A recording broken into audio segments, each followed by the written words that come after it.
Namaste, friends. Welcome to this series of SolidWorks and mechanical design. So, in this video series, we'll see how SolidWorks as a tool is used in designing different parts and assemblies, and hence machines. Okay, so we'll start from the very basic and slowly move towards a little more complex problems. Okay, so this is the first video, and I intend to start from the very basic. So the moment you open SolidWorks software, this is the dialog box that you see, which has option to whether you want to choose part, assembly, or drawing. So let me tell you what a part is. It's basically any 3D component that you build on SolidWorks. Assembly is basically an amalgamation of different smaller 3D parts, mated into one single unit. And drawing is basically a 2D draft of any part or assembly that you can make. So these are the three tools that, or rather, the three ways we can use SolidWorks, right? So to start with, of course, we'll be choosing part, and slowly we'll move ahead. Okay. So when you choose part and the SolidWorks screen appears, you will basically see an infinite space, much like our universe, which is just a 3D infinite space.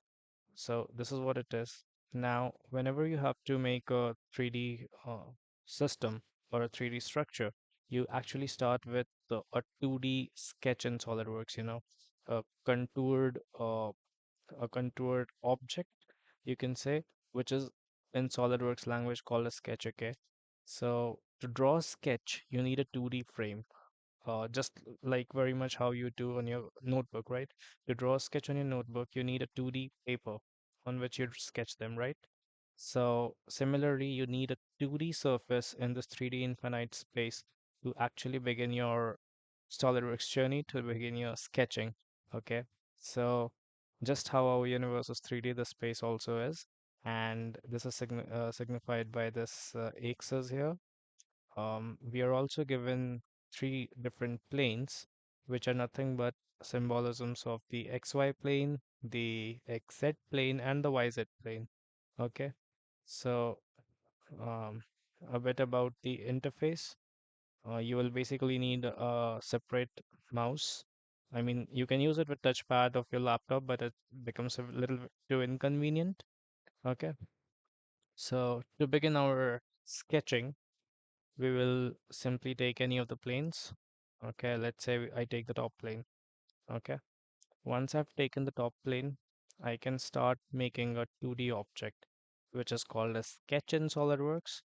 You get predefined shapes here.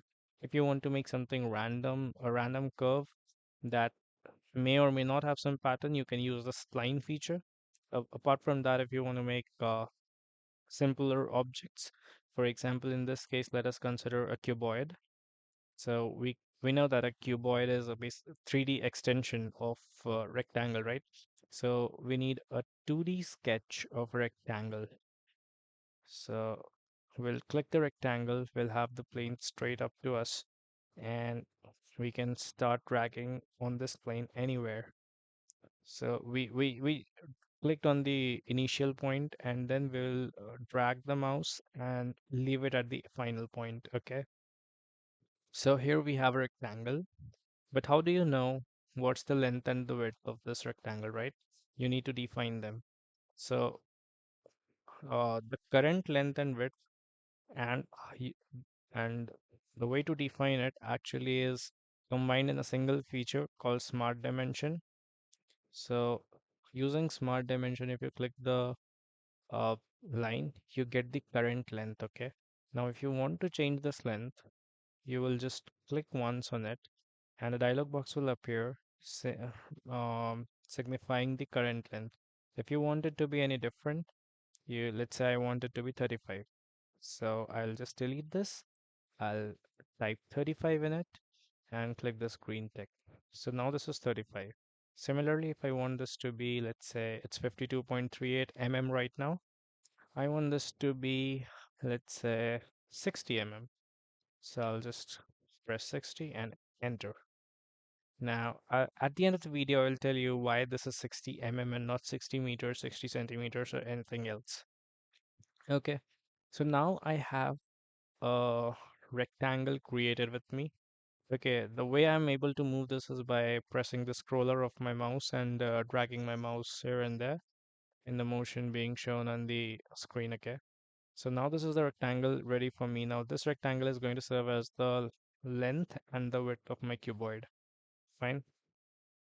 Now, to create a cuboid out of it, what I basically want is that something extrudes this rectangle into a height. Okay, so I'll use Features tab here to create such surfaces out of 2D objects. Okay, so here we have Extrude Boss Base, which is basically going to help me extrude a surface out of this 2D plane.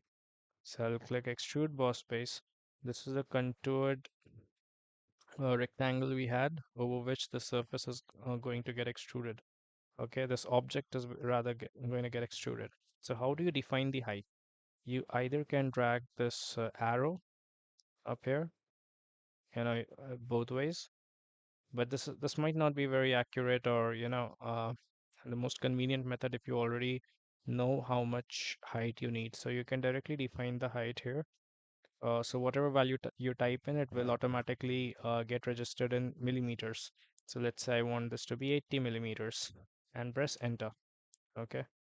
So let's zoom out a bit and you see it, a cuboid of 80 millimeters. You press OK and here you go. A cuboid which has a length of 60 mm, a width of 35 mm, and a height as we define of 80 mm. Okay, and this is going to be a solid body, not a hollow object. So why millimeter gram second? It's because we have total four different systems of measurement. I have set my default system of measurement as millimeter gram second. That's what's most convenient for me for my scale at which I have to draw. And if you think you need to, make designs of buildings or larger stuff, you can choose meter kilogram second. Or if something suits the centimeter order, you can choose centimeter gram seconds. And then you have the imperial system, of course, of inch pound seconds. So it's up to you. I hope you enjoyed the video. Hope this video generates some curiosity. I'll be back with more amazing solutions, and we'll slowly build on these designs. Okay, so tune in, follow, and subscribe. Thank you.